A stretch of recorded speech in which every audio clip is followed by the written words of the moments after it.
For this first chapter, Friday, I'm going to read from Swindle by Gordon Corman. This is the first book in this series.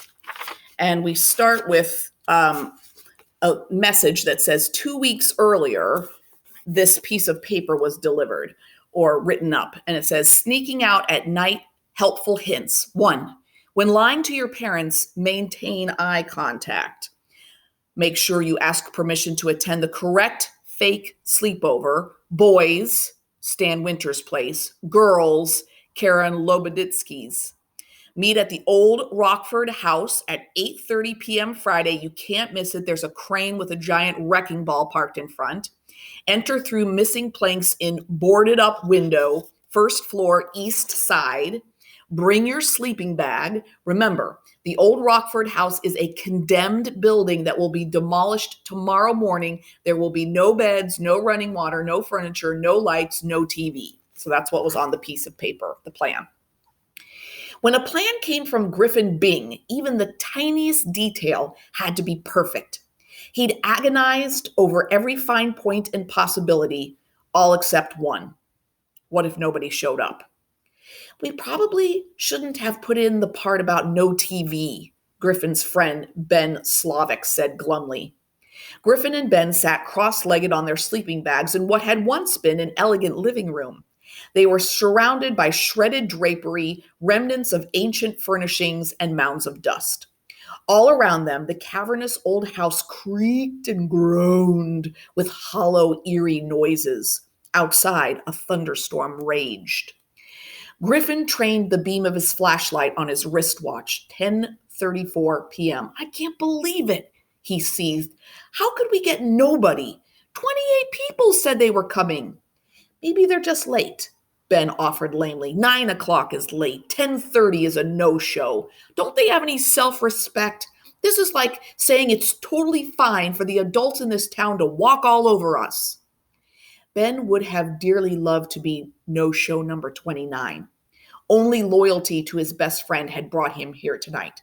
Come on, Griffin, he reasoned. What difference does it make if 2 people or 200 people spend the last night in a condemned building? How does that show the adults that we're standing up for our rights?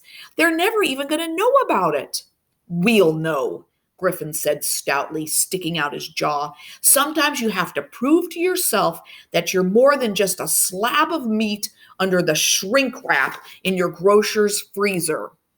Why do you think I came up with the fake sleepover idea? I wanted to make sure everybody had an excuse to be here. That was the whole point behind the plan. The plan. Ben groaned inwardly. It was the best thing about Griffin and also the worst. Griffin Bing was the man with the plan. Maybe the other kids wanted to come, but they were scared, Ben suggested. Of what? Griffin challenged. Dust? The rain? A whole night with no TV? This house is supposed to be haunted, Ben insisted. You know the rumors. What rumors? Griffin scoffed. How do you think it got abandoned in the first place?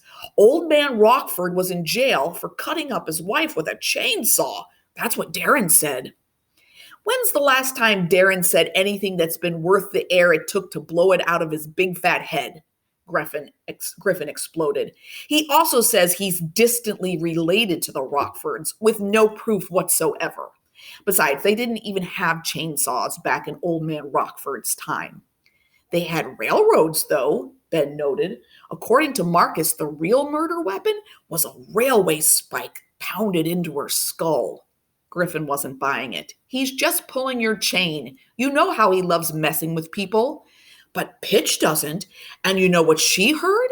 The house is haunted by the spirit of a dog that the old man brought home from Europe after World War I. Or maybe it wasn't a dog. Griffin rolled his eyes. Then what was it? A Komodo dragon? Ben shrugged. Nobody knows. But just a few days after it got to town, pets started disappearing.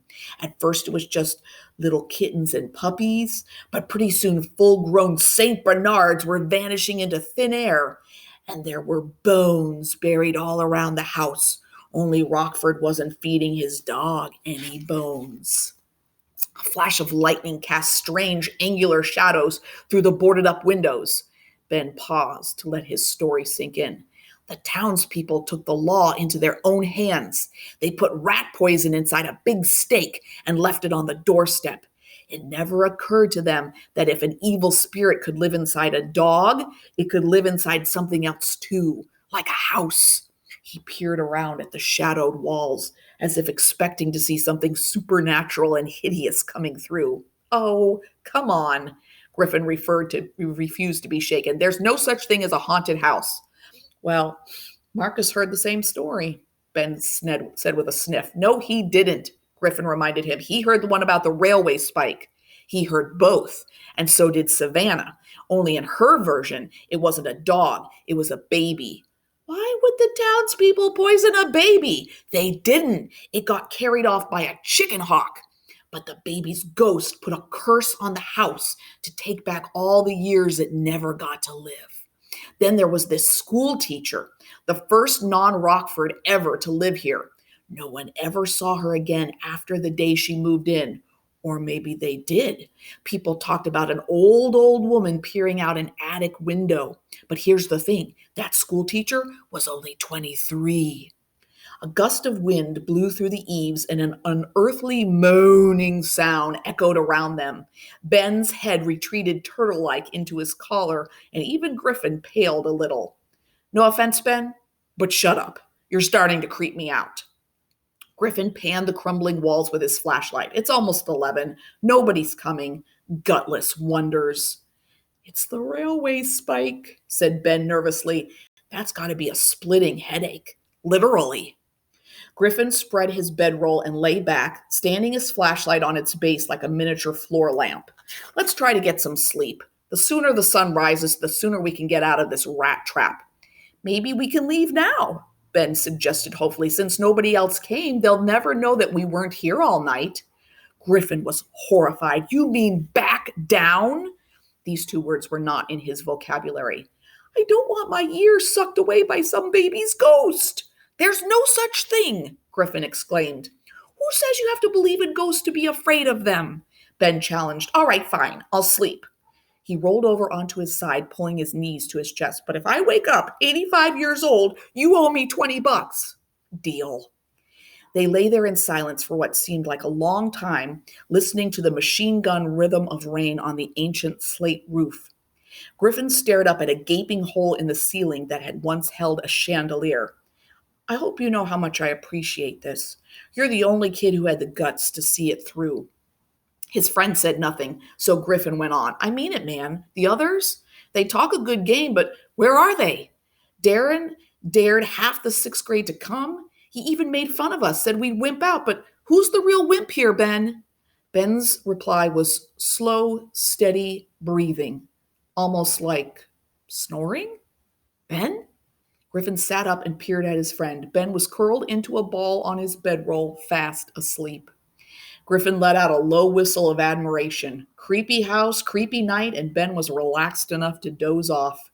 He came off as a big chicken sometimes, but when it really counted, he was too cool for school. It was harder for Griffin to settle down, not because he was scared, not at all. Griffin stayed up because he was mulling over the reason he and Ben were camping out with dust bunnies and a century of supernatural speculation. He was thinking about the last plan.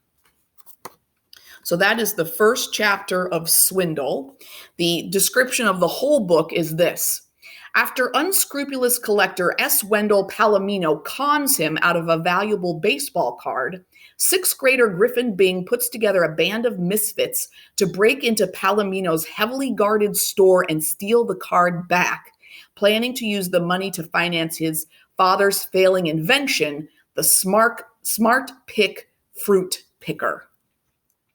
So this is the first in a series. Go to Destiny Discover and type in Swindle or Gordon Corman if you want to find out more or put something on hold.